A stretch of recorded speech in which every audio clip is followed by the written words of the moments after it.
한국 사람들은 태어날 때 삼신할머니가 엉덩이를 치면서 이렇게 말했다고 하죠. 세상에 나가서 행복하게 살다 와 라고 말이죠. 하지만 태어나 보니까 현실은 행복보다는 불행한 경우가 더 많은 것 같고요. 주변을 둘러보면 가난이나 고통 때문에 힘들어하는 사람들이 너무나 많죠. 회사나 뉴스에서도 행복한 모습들은 찾을 수가 없고 전쟁이나 위기, 불안이나 두려움에 대한 이야기뿐이고요.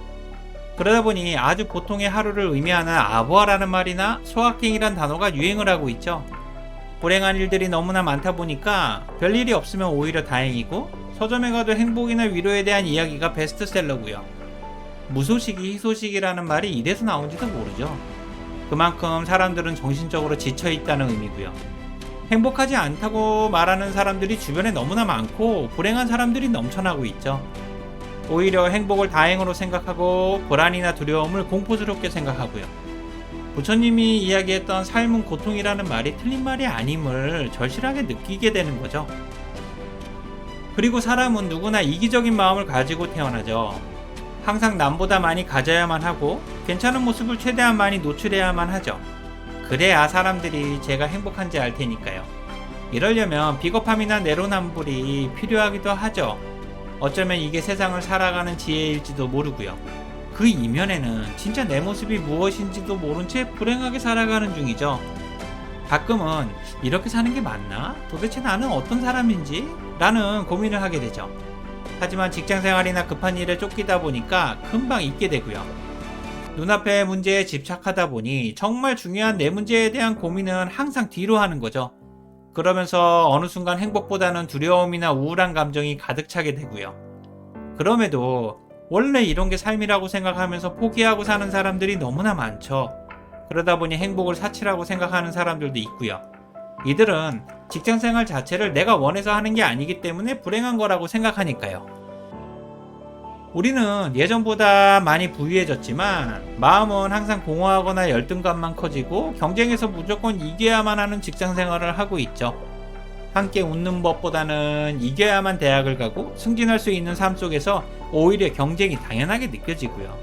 50년 전만 해도 찢어지게 가난했던 나라에서 이제는 굶는 사람이 없다고 하지만 어떻게 살아야 하는지에 대한 고민이 닥치면 정신적으로 피폐하고 각박함을 느끼게 되죠.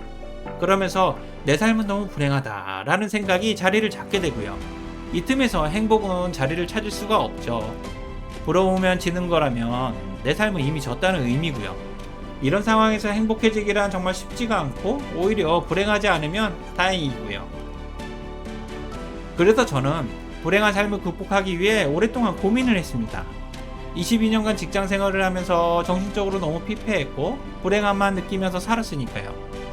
업무도 힘들었지만 사람들이 더 힘들었고 복수저로서 돈 때문에 직장 생활을 해야만 했었으니까요.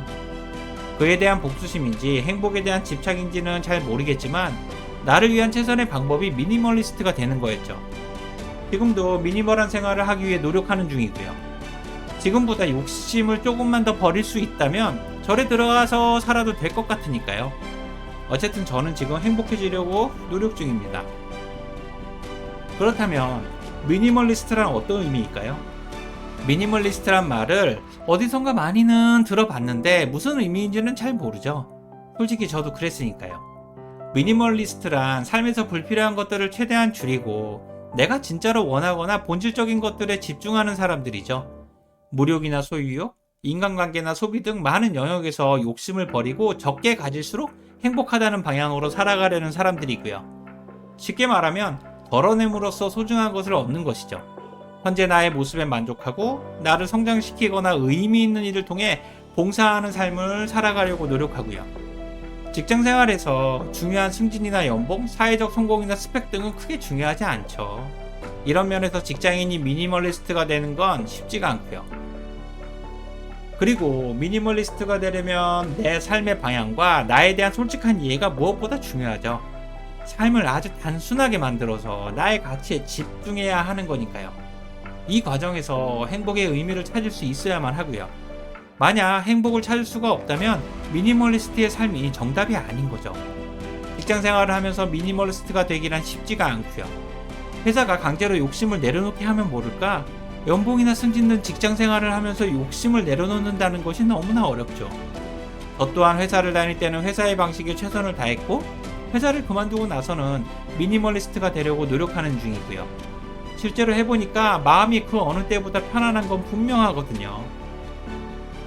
어쨌든 행복하고자 노력하는 미니멀리스트의 특징은 꼭 필요한 물건만 소유하면서 가능하면 소비 자체를 최소화하고 복잡한 인간관계를 축소하면서 나만의 시간을 만들려고 노력하죠.